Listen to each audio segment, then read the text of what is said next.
Bakit nila ma-deny wala namang mga ebidensya na ibinigay, puro walang ultimate facts. Kaya ang galing talaga nito ni Jimmy Bondoc, ano? Tama eh. Kasi pinalalabas ng mga media, bakit daw walang sagot si VP Sara Duterte? In reality, wala naman kasing tanong. Pukin ang inang yan, walang pinresintang ebidensya yung kalaban mo. Walang ebidensya doon ng mga akusasyon. Gusto mo sagutin sila ng detalyado. Anak ka ng tarantado. Dito, nagmukhahong tae si Palsis dito. Si Palsis parang hindi abogado eh, no? Hindi ko alam eh. Hindi, okay lang naman eh. Kunwari kung medyo iba yung pananaw mo because you're not a lawyer. Okay lang yun. Kasi your pananaw, your opinion is based on what you see or what you think. Opinion mo nga eh. So you can be wrong, but at the same time, somehow medyo may ano naman, meron namang punto ka.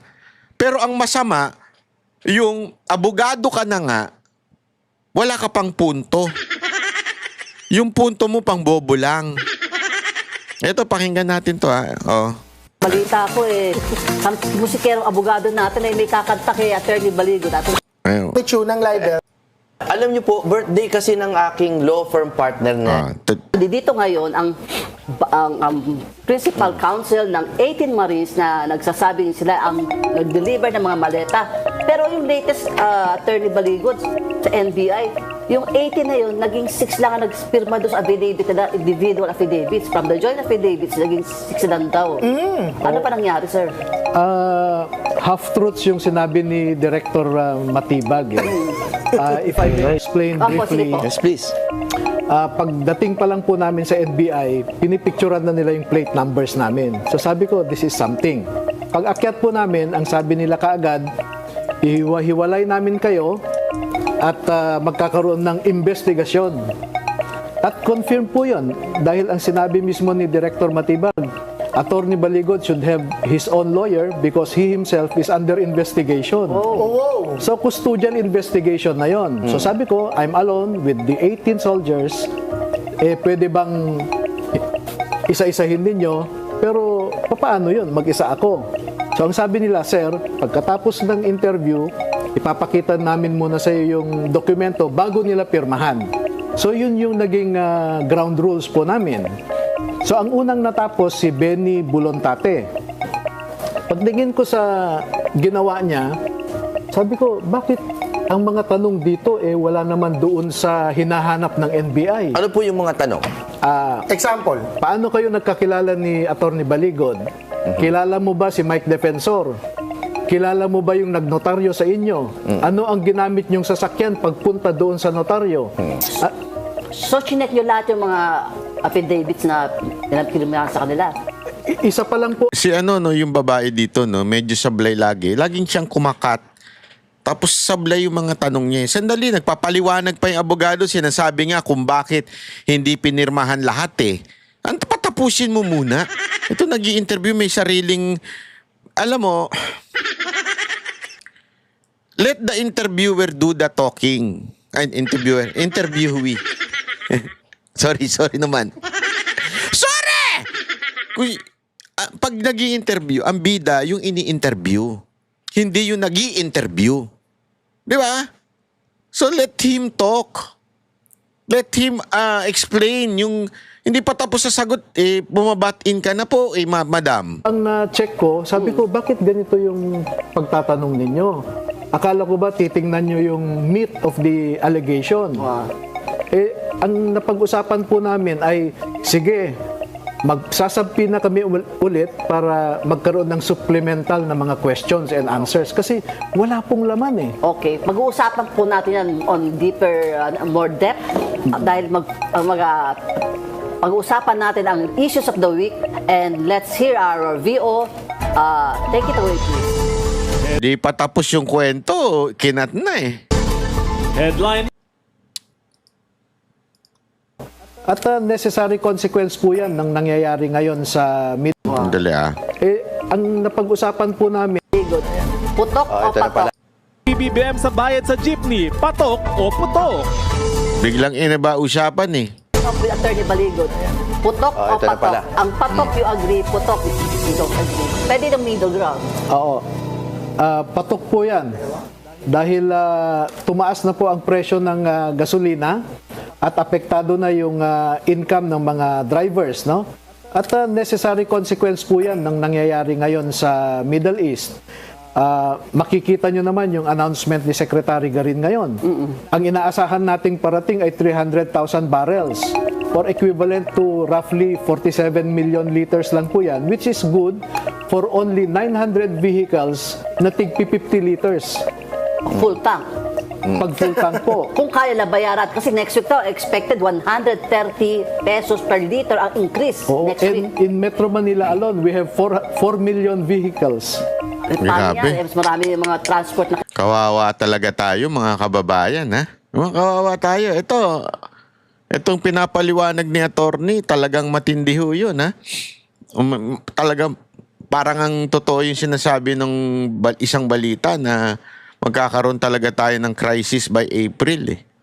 Pag hindi naayos itong gera, yung crisis sa kuryente, crisis sa tubig, sa gasolina ng mga sasakyan. Naku po, patay tayo dito. kailangan public transport. Eh, ang mga mayayaman, mostly SUV, mga diesel. Opo. So yun nga, ang public utility vehicles, mga tao lang din, ordinaryong mamamayan. So pareho po ang masasaktan. Okay, Attorney Jimmy muna.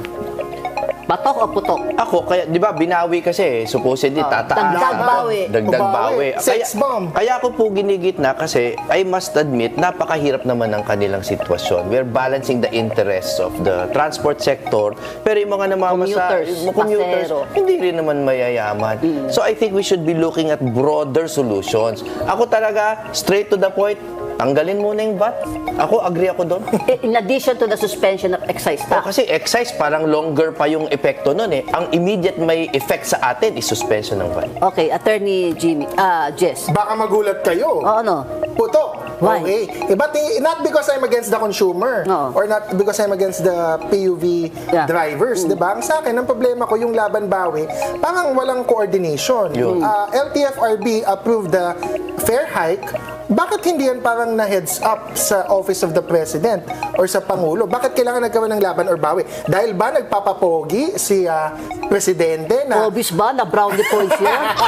Hindi na kailangan tanongin di ba? parang nilalaglag mo naman yung LTFRB chair mo, di ba? Oh, yeah, oo. Sa akin kasi, ang problema ko din dyan sa fair hike na laban o bawi, I agree with everything that two lawyers here have already said. Pero yung fuel subsidy, yung tulong sa mga jeepney drivers or sa tricycle drivers, after the fact yan eh. Pero yung everyday na may namamasahe ka, may puhunan ka, magpapagas ka na mahal, kawawa yung mga PUV drivers. Kasi ang baba ng kita eh. Sinabi ni PBBM, hindi, babawiin na lang namin sa fuel subsidy, sa mga suporta. AX, yung AX daw. That's after the Saka fact. one-time basis lang yung AX, 5,000. Pati yung 5,000, yung pinakabago, kahit ipagyabang nila, 5,000 pesos fuel subsidy. One time lang yan eh. Tsaka nagtataka ako, 260,000 tricycle drivers. Toda, Oo. ang tinulungan daw. Oo. Sa Quezon City, nag-distribute. Oh, but that's one time. Oo. That's just one time. Pero ano magagawa ng special powers na gusto ni Presidente sa pag-suspend ng excise tax na mas mabebenefisyuhan yung mga oil importers, not directly the transport sector. From what I heard sa mga economists, mababawasan naman talaga yung end price Yes. sa pump station. So that 6 way, to 7 pesos per liter lang daw. or even 10. I think may iba nagsasabi 10 pesos. So, malaking ginhawa na din yon. Pero of course, wala sa control talaga natin. Ang problema ko yung mga bumoto kay Trump. Sino ba kayong mga bumoto kay Trump? Mga Huwag Pinoy. kayong magalit, DDS ha. Trump yun. Hindi ko iano si VP Sara o si PBBM. Ito, condescending ding tong animal. Tinang mukha pa lang nito, nakasarap ng ano eh. Ang mabuti talaga, pinahiya ito ni Topacio eh. Nung ayaw niyang kumamay. Buti talaga, pinahiya ito ni Topacio. Oh, walang Lenny doon. Trump ang problema. Condescending tong animal ito. Ba't di mo binabanatan si Romualdez? Nagtataka lang kami. Ano masasabi mo, Attorney Jimmy? Ako kasi, the government keeps thinking of band-aid solutions. I go back to the VAT at pati sinabi ni Senator Marcoleta dati na i-exempt ang iba sa pagbabayad ng kuryente. Kasi kung talagang gusto natin tulungan yung average Pilipino na hindi tayo namimili ng transport, namamasada, etc., let us look for the all-encompassing Ang taxes. tawag doon, balancing act. Balancing The act. delicate balancing act. Yes. Attorney Baligod. Alam mo si BBM meron siyang 8-point agenda. Ang isa Wow, alam doon, ni Attorney Baligod, ah.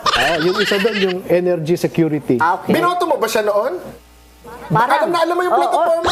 Alam mo ito si Palsis? Bunga nga nito parang balakatak na ano, no? Dapat dito kay Palsis, sa totoo lang. Dapat dito is Palsis, ginawa ding spokesperson to ni Pinoy nun, Para meron ng katapat si Auntie Claire, no? Pareho sila ng Caracas mukhang galing palengke. Ito mukhang galing gay bar. Gago! Hanapin ko kaya ito sa gay bar. Baka naandun ito. Tanungin natin yung mga gay bar kung nagpupunta ba si Palsis dyan. Ako hindi, by the way, eh. Ako Public hindi. naman yan public okay, document, okay. no? Pero sa loob ng mahigit 3 taon, lalong nag-deteriorate yung mga sectors na yon, no? Food security, transportation, no? Bureaucratic efficiency. Wala, bagsak lahat So, did you vote for PBBM? Dalawa na silang tatanong. Ako, hindi meron ng nililinaw ko ballot lang. secrecy. Yun! Alam ko kung bakit hindi si Jimmy. Kasamahan namin yan, hindi nagpabudol. Kasama namin yan, hindi nagpabudol kay Marcos. Isko kami nun You invoke your right To remain against silent. self-incrimination. Do you have regrets? Hindi ma'am, sa totoo, no? I have to admit na tinulungan ko si BBM, Wow. pati si Sara, Oo. Kasi unity team. Unity. Panoon. So yun, team. and Juan, pero hindi nila ako kilala, ha? On your own lang. On our own, no? Pero may isa pa tayong problema Bumaksak ang peso-dollar natin. Senior citizen na yung peso natin as against the US dollar. Happy birthday, Philippine peso. Oo. Happy senior. 60, 40 to $1. Paano natin masusolve pa ba yung problema natin? Patong ng patong, may susolve pa panibagong problema. Binibili natin ng crude oil sa per dollar, di ba? Natatakot ako, tumitingin ka sa akin, parang naghanap ka Hindi, kasi Alam mo, ito. Baka ayun yung laging sinihirit nitong mga tanga-tangang mga pulahan. Sinasabi nila na kesyo daw, hindi naman kasalanan ni Marcos kung tumaas ang presyo ng bilihin. 'Di ba? At tumaas ang dahil sa what they call this, dahil doon sa sa taas ng dolyar. Dahil nga doon sa oil na problema natin sa ibang mundo, 'di ba? Alam mo, tama naman. Hindi naman niya talaga kasalanan. Pero ang punto dito, anong ginagawa niya? Na somehow mabigyan ng comfort ang mga Pilipino. Alam mo, ang dami-dami na nagsasabi, tanggalin muna yung VAT, tanggalin muna yung, di ba yung tax sa gasolina. Ang daming pwedeng gawin sana at gawing batas, kaya lang wala Ano ang kanyang immediate solution? Yung 5,000 na ayuda na hindi naman prepared. Tang-inang yan. Parang naghanap ka na sagot, Mami Chu. Presidente dapat ang ang per barrel ngayon, maabot to $110 per barrel. Si Trump nga Wala akong magagawa At di ba si Trump ayaw nang suportahan ng mga EU, pero lately, nag-suporta na yung Japan, Netherlands, pero yung pag-declag lang ng Strait of Hormuz. Tapusin na yung war na yan. Bakit ba sinimulan yan? Meron trending na comment ngayon na habang may crisis dahil sa gera, impeachment pa rin ang inuuso. Yan. ng Yun! Kongreso. Tama. Do you find this valid, Attorney Baligod? Yun nga po, masyadong politika ang tinututukan ng ating lehislatura. Hindi yung kailangan talaga ng ating bansa. Tingnan nyo po yung ekonomiya natin ngayon. GDP is going down, unemployment rate is going up, yung consumer confidence index is going down, balik-balik tayo dyan eh. GDP declining, ang inflation rate tumataas, ang unemployment tumataas, ratio tumataas. Yung inflation rate po natin medyo artificial na stable eh. Yeah. Bakit po? Dahil yung mga consumers ngayon, they hold on to their cash. Yeah. Correct. Huwag tayong bumili masyado kasi baka kailanganin natin next month, you know? So they hold on to their cash kaya yung supply demand, no? Yung money supply Nagbabalanse. din, oo. Pero artificial 'yon. May isa pa akong pang ano sa inyo kasi ang Department of Budget and Management in-announce kanina they have 164 billion surplus. Diba? Totoo ba? May mga subsidy tapos may 164 billion surplus. Kaya pala galit si Kong Ronnie Puno. Oo, di nilalabas. For later release. Anyway, before we go down to that, let's go to the next topic. Line number 2. Di pa tapos It's Rep. eh. Luis Isidro versus Rep. Marcoleta. Nagkapalitan ng pahayag ang dalawa tungkol sa rules na nagaganap sa House hearing. Ang tanong, si Congressman Marcoleta na ang unfamiliar sa sufficiency in grounds ng impeachment, patok o putok? Ito, dahil ko to si Attorney Jess. Patok o putok? Patok yung nakakatawa. Okay. Na hindi niya alam yung sariling rules on impeachment. Okay. I declare Paulo Marcoleta, Congressman, as insufficient in substance. I found him insufficient in substance kasi ando naman yung rules of impeachment. So sabi lang ni Professor Jinky Luistro, kasi si Kong Jinky, syempre lawyer. Akala ko dati lawyer si Kong Paulo Marcoleta. Hindi pala? Hindi pala. Kaya mali pala na nag-expect ako. So kaya pala. Attorney Jimmy. Putok siyempre, at ang una ko pong tanong kay Atty. Jess at sa ibang critics, nabasa ba nila yung Section 7 ng rules ng impeachment? Wala naman talaga yung nakalagay na sufficiency in grounds. Ang nakalagay dapat nag-allege ng sufficient grounds. Kasi Mukhang tangat si pahiya na naman si Palsis. iba yung alleged sufficient grounds na mula sa sufficient na yung grounds. Now, bakit tayo nag-iingat sa salita? Bakit? Ilang beses na po tayong nadali ng mga salita sa taon na to. Una, Forthwith. forthwith. Sige, okay. Last year. Tapos Article 59 ng Rome Statute. Sinabi nila competent judicial authority. Ang sinabi nila DOJ daw competent judicial authority. Mali yun. Ay, huwag tayo lumilinis. No, may point. Hindi lumilihis yun. Ito naman babae, Pinapaliwanag nga na kailangan tama yung salita, hindi lumilihis yun. Gago! Ay, nakong reporter to, oo. Is you cannot blame people for being careful now sa mga salita. Dahil pag Yun! pinag- sufficiency Yan in yung grounds, baka punto mamaya ma-impeach na si Sarah just based on that. Attorney Baligot, are you in favor, what's your stand on the... Hindi pa tapos yun Ang linaw-linaw, hindi pa tapos yung pinag-uusapan tungkol ito doon sa kay Marcoleta, yung anak. At saka yung kay Luistro. At sinasabi nga ni Palsis daw, hindi daw alam ni anak ni Marcoleta. Ang sinasabi naman ni Jimmy, hindi. Tama yung valid yung question kasi iba yung nasa salita. impeachment against VP Sara? Alam naman po natin na politicized yan. No? Makikita mo naman po yung Ayan grounds nila. tandaan niyo na sinabi niya politicize yan. Sunod. Paulit-ulit yung alleged na 125 million na confidential fund na meron ng audit report na pumasa. No? At sinasabi nila hindi raw niya ma-explain yung mga pangalan doon. Ang concern ko lang po dyan, meron kasing mga 3 incidents at least, no? Why the real or true name of the informant should be kept secret. Yeah, national security man yan. Oo, Malibiran, Liboho, Kiambao, lahat pinatay ng NPA Yeah. Kasi nalaman nilang informants, Yes. no? Ang pagkakaalam ko during the Quadcom, ang gusto ni VP ay closed door, executive session. Si Mary Grace Piatos, gusto lang makilala. Oo. Ayaw ng Quadcom, gusto nila i-televise, no? Anyway po, But Mami Troy, I have to just Attorney Baligod, with all due respect, I have to say hindi cleared si VP Sara sa COA. There Ayan. is a notice of disallowance. Ayan, tingnan mo kung ito, pahiya talaga dito ng matindi si Palsis Hindi daw cleared, sabi. Notice of disallowance. Bakit? Ipapaliwanag ito nung abogado na si Attorney Baligod. Tingnan mo kung gaano nabara dito si Palsis, ha? Once that is under appeal, in-appeal ni VP Sara because it was disallowed. So, hindi pa siya cleared because wala pang resolution yung COA on the appeal. So So, hindi pa daw cleared. Appeal pa lang. Oh. Yun yung pananaw niya. Oh, with all due tingnan. respect, I have to say, hindi siya cleared. Pero tatanong ko muna kayong tatlong lawyers, ha? If that is the case, you believe in that? Etong si si Marichu, pasok ng pasok na wala sa hulog. Why did VP Sara's camp, she has 16 lawyers, di ba? Preferred not to rebut the charges. Hindi pa tapos Ay, yung pinag-uusapan. No. Pero ang nilagay nila, ginawa nila, we specifically deny all of what is said here.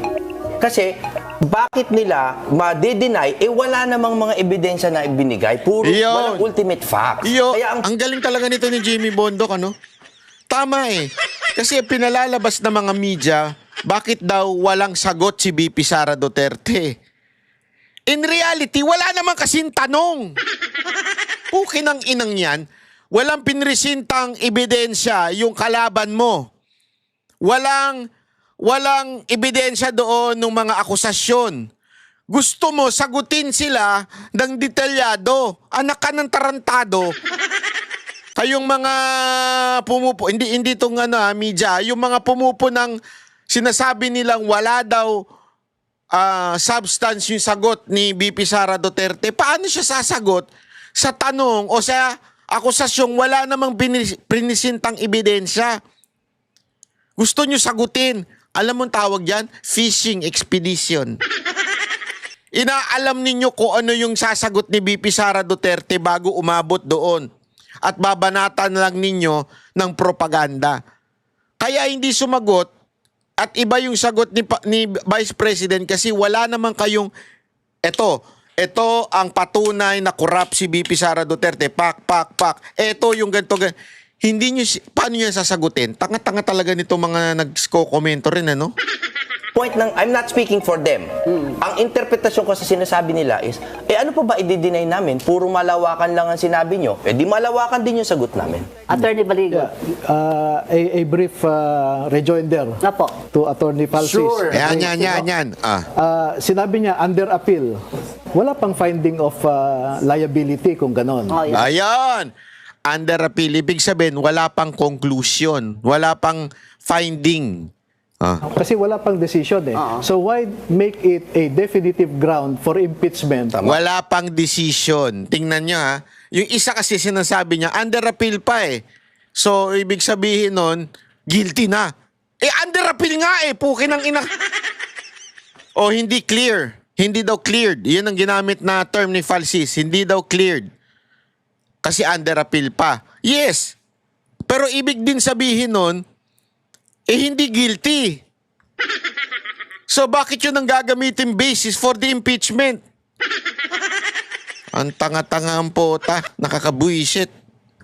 Tanga talaga. When the proper office has not yet ruled definitively on the issue. So why did the counsels of BP Sara did not rebut the impeachment Ang charges? hinahanap po nila yung ultimate facts doon sa sinite nilang basis for impeachment. Ang ultimate facts po kasi, ito yung elements eh. Halimbawa, Di ba nasa articles of impeachment na ngayon, naka-itemize na? pero general conclusion yun eh.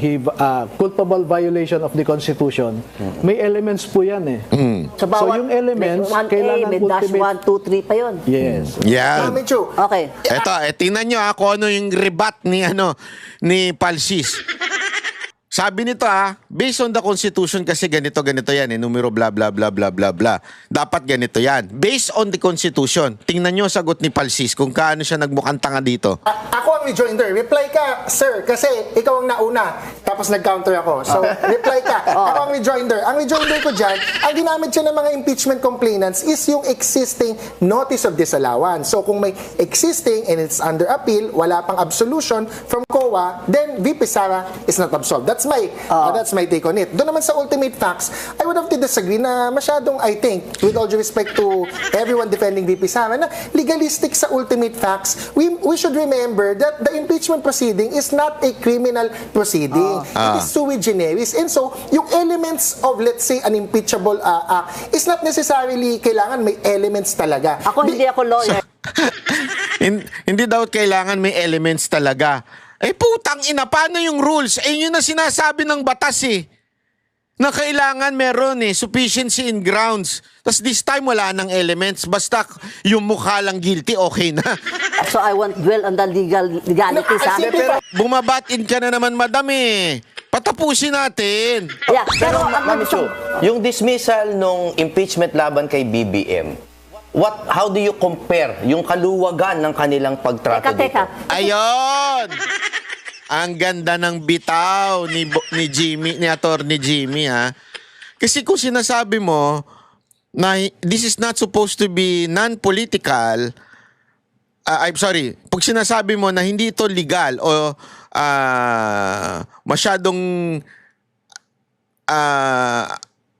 masyadong inaano nyo sa batas, this is a political process, yung impeachment. Okay na yung konting pagdududa, parang ganun eh. Kahit hindi masunod yung elements na kailangan ng konstitusyon. Ang problema, may konstitusyon. Kinakailangan sundin para dun sa impeachment proceedings. Sa sinasabi mo, hindi, this is masyado kay legalistic, this is a political process, so dapat political lang. Okay. Given that you are correct, sabi nga, ni Jimmy, parang ganito siya sabi ni Jimmy, given that you are correct, it's a political process, it's not supposed to be legalistic, blah, blah, blah, blah, blah, blah. Bakit hindi ganun ang in-apply kay impeachment ni Marcos? Yon. Kaya lang, hindi natapos tong usapan kasi nag-bat-in na naman yung babae. mga tao, Double hindi naman standard. hindi natin naintindihan ng mga tao yung legality. Technical. Mas gusto ko yung mas common tanong ng mga tao. Do you think BP Sara will attend the House impeachment? Tingnan mo, hindi pa tapos yung usapan. Ay, naku, madam. I-double check mo yung karir mo, madam, kung tama yung napasok nyo, ha?